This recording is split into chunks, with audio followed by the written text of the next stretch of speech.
You ever notice that there's security cameras almost like everywhere you go? They're on street corners, they're in stores. We even have one in the church. We use it as, kind of a safety precaution. Unfortunately, those are the times we live in. But it's also, if something happens, if it's in a store or in a street or in a church, people can look back onto the recordings of the security and see what happened, and be able to identify the problem and all of that kind of stuff. But have you ever noticed that when something bad happens and somebody has to go through a security camera footage, they're weeding through a whole bunch of stuff. There's hours and days where nothing bad has happened. And that's something that I hope that we could focus on in our lives. I mean, imagine if we had a camera on us 24/7.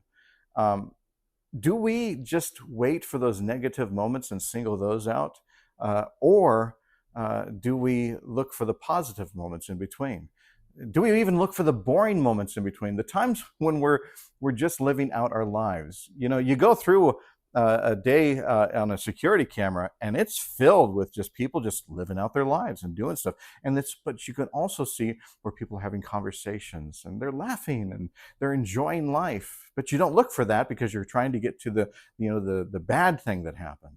We don't have to do that all the time in our lives. We don't have to focus always on just the bad things that happen. We have the opportunity to keep in our memory — this is the old fashioned camera here, by the way — of all of the in between stuff. All those times that we had those wonderful conversations, or joked, or laughed, even the boring parts where we just sat and relaxed.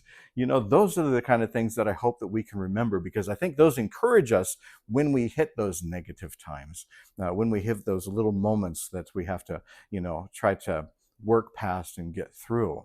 It's those positive times, the stream of positivity, that really keeps us going in that. I hope you can find that. I hope that when you play it back in your head, that you don't just play back the things that upset you, but also play back the things that delight you.